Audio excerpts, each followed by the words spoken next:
Welcome back to the Artist Spotlight for Run Radio. My name's Trina Wilcox, and my guest today, my tongue doesn't work quite right. So introduce each of yourselves and tell me the name of your band. So I'm Xavi. I'm the vocalist and guitarist of the Lurxx. And I'm Sabu, and I'm the rest, except for the drums. Everything else. Awesome. That is so great. Yes, I'm here in smack dab in the middle of the Ozarks. So I joked that my Ozarkian slips in. So yeah, it's not always great. So have you guys known each other your whole lives, or did you just almost very cool. Almost, yes. Yeah, we met when we were, I think, 12 years old, and we pretty much started making music together straight away, I think, when we were 13. So we've been doing this for a long time. Okay, so were you involved in music even in school, or was that just strictly your own thing? Strictly our own thing. We more like we more like weren't in school when we did music. We were playing hooky when we were playing music. What, did you have music programs? And they just weren't. We did, but we were not so interested in that. Well, there was a guy he's actually like a supportive teacher, one of the few supportive teachers, and he tried to kind of interest us in the school music program, which was a bit about songwriting, and it was quite, I guess, forward thinking, but we were just much more rebellious than that. So I think it was just straight away clear that now for us music was going to be like a strictly extracurricular. Totally your own thing. So how were you teaching yourselves then all the things you need to know? Because I mean, a lot of people may think, oh, music is just whatever. It's a lot of stuff. Oh yeah, it is. That's actually a good question. Yeah, because we didn't have YouTube, we didn't have tutorials. Because this was all 90s, pre-internet, like early 90s. That's like 1989, 1991. So I had a book, like a guitar school book thing with the chords in it, and a Beatles songbook that had all the chords drawn out like over all the songs. So I would just play like all the Beatles songs, and that's basically how I learned all the guitar chords, was just with the Beatles songbook. And I think that just take it from there and listen to the records and be frustrated a lot of the time because you couldn't figure out what was going on. Yeah, that is actually true. It was connected to quite some frustration. Like I remember that when I was maybe 13 or so, or 14, I was a big Paul McCartney fan, and I took some bass lessons for a while in just with a local guitar / bass teacher, and we'd just be sitting there with the cassette tapes, and there were also partly tapes of tapes, and he just like tried to listen to these bass melodies, and honestly he couldn't. And then somewhere I also stopped taking lessons because I thought, really, I don't have to pay for this. Like my teacher is not better than I am. So there was quite some frustration. Yeah, I was just learning by doing. I bet we sounded awful half of the time, but that it helped when we got into punk rock, because then it didn't matter that we sounded awful. So about how long into it did you decide to take that route?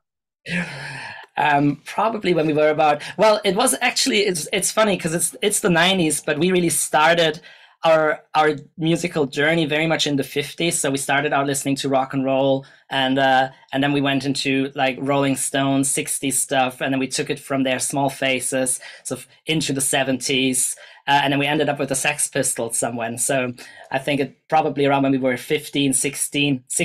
We had arrived in the 70s. We had arrived, so finally arrived in 1977 with Nevermind the Bollocks, and that's when we drifted more into the punk thing, and then we continued the development into Guns N' Roses, metal, Mötley Crüe. So we really went. It's probably a funny musical directory that, or like trajectory that we took, because I really think that we as individuals relived music history, which now also means that we have a mass of influences, and we're drawing from all these decades, which we lived very vividly. We would wear, like when we were into the Beatles, we would go to school, and where we went to school we didn't have to wear school uniforms, but we'd literally like wear British school uniforms, because we were like, yeah, this is what the Beatles did. So like we were living in these times like 100%. We'd actually instead of our own names, we'd write like John Lennon and Paul McCartney on our test sheets and stuff like that, and piss off the teachers. Yeah, we were really annoying, I think. Well, at what point did you get around other musicians? And because if you were not in school getting fed into and asking questions, how did you get exposure, and how did you get exposed to audiences and so on? The first thing we did was when we were 16, we released a little punk single, like that was still in our punk time, that we were picked up by a little punk label. It was actually a British punk label. We had a 4-track machine at home. We had recorded. It was basically just a demo, and they liked it so much that they pressed it on little vinyl. And that was the first time we were in touch with, say, like the music scene. And at the same time, we played some gigs. We come from a very small town. There were literally, I think, at the time we lived there must have been like 2 or 3 rock clubs or blues clubs there, and we played them all. We got banned after playing them, so it was sort of a one-off thing, because we told the blues club that we were like a blues band, but then we did have some blues roots. That was not a lie. We opened with Walking the Dog, but we were really a punk band. So it went down really well, though. We just played very fast blues. Very fast blues, yeah. So we didn't get a chance to play live a lot. We did a lot of busking, actually. So a lot of our experience came from actually busking. But there weren't really many musicians. So what we then did is there wasn't a music scene at all. No, so we moved to London then when we were 18, and tried to find other musicians, particularly a drummer. It was impossible, because at the time, Britpop was just really huge. Oasis were just coming up, and London was just this hipster city, and we were into punk, we were getting into metal. No one wanted to hear that. Not at all. So that didn't work. So there we were actually just the two of us, and frustrated again. And then we went to Los Angeles, and there we finally actually managed to really connect to a music scene and to other musicians. And that was only in LA. So that was still when we were still 18. So London, we were only in London for a couple of months. Then we went to LA. And that's when there was sort of the remnants of the Sunset Strip scene, what was still left in the mid-90s of the big thriving scene there. And they actually took us in. They took us under their wings, yeah. So is it usually just session musicians that, sit in as needed with you guys, or do you usually have a certain drummer and et cetera that you work with? Partly. So when we did the punk thing, we actually had a drummer, but he was a couple of years younger than us. So when we were 18, he was only 15, so we couldn't take him when we moved out of home. And then in LA, we had pretty much a session drummer, sort of a steady session drummer, who also did all the gigs with us, but we kind of we weren't very happy with him. And then we met. We didn't really connect personally. Yeah, so. It was really just just to have a drummer, and he had a truck. Which was good, and he was reliable. He was a reliable dude with a truck, so that was and he has his own kit and everything. Yeah, and then we met our current drummer actually in 1997, I think, or early '98, in LA. Although he is from Liverpool, he's from the UK. So, but he was in LA. He was supposed to be there with his band, but his band somehow they didn't turn up, and then we ended up jamming with him and taking over a bunch of the gigs that they had been supposed to do with his band. And with him, we really gelled. It was just like we met and we were just like, wow, this is like the first time that we really feel, ever since this 15-year-old drummer who was cool, that we really had a band member rather than a session musician. And then we did a lot of stuff together until he couldn't play anymore, because it was very dramatic. He got beaten up and he had a steel plate put in his head, and he wasn't allowed to actually play the drums for really long. And then he fell into a depression because of that. And so like heavy shit. But up to this point, it was him, Joe. And then we lost him because he was called Graham Jones, and he lives in Liverpool, and everyone is called Graham Jones there. So impossible to find him. And he moved a couple of times. Like we moved, we lost touch. And then in 2019, I think we uploaded an old band video to YouTube, and he found it and he commented on it, and he was like, dudes, great memories, great times. And we're like, Joe! And then now we've actually reconnected, and all our new music is recorded with him, so it's the original 1998 lineup. Oh, very cool. Yeah. So right now, what's your writing process like? Is it just the two of you? Do you split up, come back together? It is the two of us. We're writing all our stuff, the two of us, and we're just in a massive creative explosion. It's incredible. Very cool. Yeah. Because after this, it's amazing. I mean, after this 25-year break that we took from the band, we just now noticed just like how much bottled up Music creativity we is, had, yeah. and it's right now just like spilling out like crazy. And it's like every weekend we're writing a new song. Yeah, basically. it's amazing. So are you pretty much self-publishing? Are you putting out everything on your own label independently? We are. We're working on a close to $0 budget. We spent $80 on our video.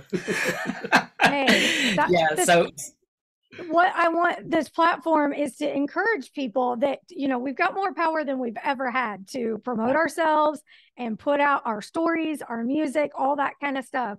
So that's why I think it's great that you're like, hey, look, we've gathered all this stuff and we didn't just put it down and quit. We're bringing it back when the time's right. And you And I think it's amazing. I mean, having been a self-produced, self-financed band back in the mid-90s and having experienced just how hard it was back then, I mean, it was crazy. The amount of effort and money you needed to spend just to get your music to like 10 people. And now you can just upload it and you get hundreds of people to just listen to it. And it's just such a rush. I mean, nowadays, I think because we have quite a lot of young friends now, young musicians who are literally like very young. They just sort of finished college and are starting to study. And so they're like 19, 20, 21. And they have a very different viewpoint because they are kind of looking at these people blowing up on social media and they're like, oh, if you don't have like 100,000 streams, then you're not successful. And we're more like, 200 people listen to our song. This is so amazing. I know. I'm telling you, yes, it's difficult to get attention, but it will come. And you're right. I mean, it's 200 versus 10. I mean, it's a big deal.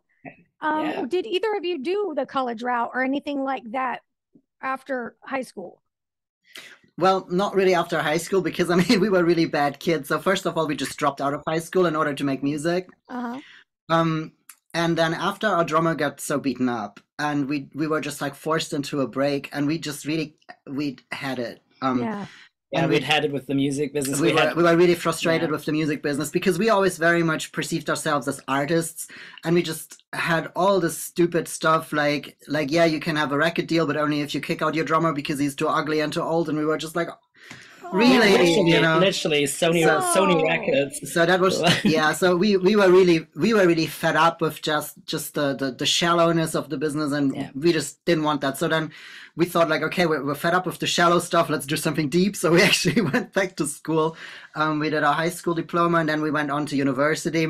This genius beside me actually holds 2 master's degrees. Ooh, I got into the education thing then. Big time. Cool. So did it pay off, or was it just something to pass the time? How do you feel about the experience? I mean, it paid off in a person, not in a financial type of way, but otherwise we'd have more budget for the band. No. But it paid off from the point of view of personal development, definitely. I mean, we definitely noticed that one thing that we cannot do is fit in. Like this educational journey brought us again and again to points where we could have branched into a direction where we would have actually made money. And every time we're like, nah, no, let's not do that. Who needs that? Like for example, there was a point where we both actually trained to be teachers, like where we could have then taught, like in the state school system, and it just did not at all feel right. It just felt so wrong, and we just decided against all authority. I couldn't have entered the system. It didn't work. So we are using our academic skills to get jobs here and there that we enjoy. Definitely. Yeah. Like I'm working I studied environmental sciences, and I'm working as a project manager in sort of community climate change kind of thing. But it's always sort of project-based work where we know like we're going to do this for a while, and we're using our skills. But we don't really want to enter the system and become become trapped in the race. The corporate 9 to 5, if you will. No. Yeah. I think we very much see ourselves there as activists. Like we love taking the knowledge that we've gathered and put it to use. And try to, I mean, we do that with our music as well, with our lyrics, that we just like try to help people get their thoughts on positive tracks, and we do that in our jobs, we do that in our music, but we just need to be free outside the system. I think that's important also for other artists to hear that you do have other things that you do, but they don't always define you or take away from being an artist, a musician, a performer, because sometimes I feel like people think it has to be one or the other. Yeah, and that definitely. you can find those ways like you guys have. Yeah, I think it can be very frustrating, because if you deal with people who are within the say, like normal capitalist system, they define everything by, do you earn money with it or not? If you're not earning money with it, you're not doing it professionally. And I think that's something that so many artists fight with, because you live for your art. Of course, you're doing it professionally. It's not your fault no one's paying you for it. So yeah, I like that a lot. You shouldn't wait for permission from anybody to be who or what you want to be. So exactly, but your own. Yeah. So tell me a little bit about your most recent tracks that you've got going and why you're excited about them and what people can expect from them.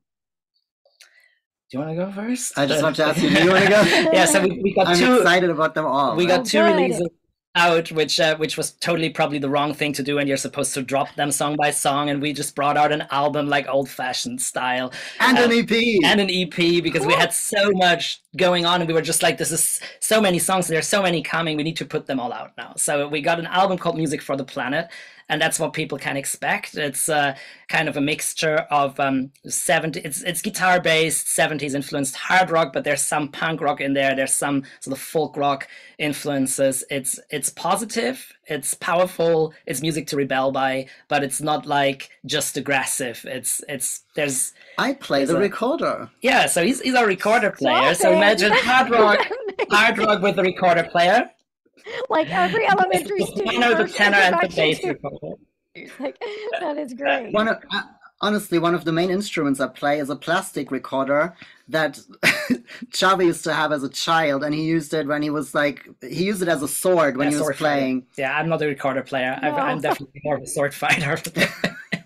And someone picked it up and thought, like, oh, this is a nice musical instrument. And I kind of made it, a bit of a trademark thing. Yeah. And it's a lot of fun. It's a lot of fun.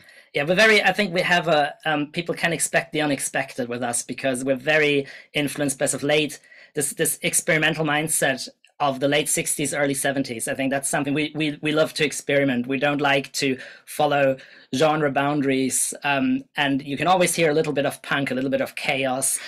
We love it handmade. We don't like to overproduce things. We would never use autotune or anything like that. Yeah. We like it. Sometimes we like it heavy. Sometimes we'll have like some really soft stuff. So it's a bit of everything. And it's just everything is very passionate. I think one thing is really clear, and that it really comes from the heart. Yeah, energy and passion, sort of what people keep saying to us. Like that's the two recurring words that people use to describe what we do. So and the lyrics are super important to us. I mean, we are, I think, a bit like brain-based people also. A bit intellectual at times, perhaps. Yeah. So we put a lot of thought into our message, and like Xavi was saying, it's called the album is called Music for the Planet, and there are two songs about eels on there, for example, where we've got an anti-speciesist message. So like the idea is very much that we're all one, all of nature is one. We need to realize as humans that we're not something that's apart or above the rest of nature. That's something that I think in a lot of our songs kind of comes through. And we like writing songs about weird things. Like we've got two songs about eels. One is specifically about eel migration and starts out with the line "larvae adrift from the south," which I think is just like that already says a lot about our lyrics, because our lyrics are weird. So if the first word is larvae, then you're listening to the Lurxx. So you're also making people smarter with your music. That is cool. We hope so. Yeah. Very good. We'll tell people where they can go to get your music and your swag. I think I need one of those sweatshirts like now. So this is our merch. This is our merch. Yeah. Okay. All right. Where can we get it? Through our website. We've got a shop linked on our website, www.the-lurxx.com. All right. We will link that also up on runradio.net. Okay. Thank you guys so much. Anything else you want to share that I haven't thought to ask? Nothing that I can think of right now. Anything you can think of? Our second release is an EP called Jellyfish Moon. Okay. It's 3 tracks, also really great. Love them. Yeah, awesome. One is about a cool bird, because it's called a nightjar. And we've just been in touch with a local wildlife rescue organization for them to use it, because that's another thing that we really want to make our music available to people who want to use it for a good cause. So we'll be like, if you do a project with Nightjars, here's our song, use it, like just use it for a good cause. Yes, yeah. I love that. All right, well, you have to promise to come back here next time you have another round of music coming out. We'd love to. Definitely. All right, thanks so much. I appreciate your time. Thank you. Thank you.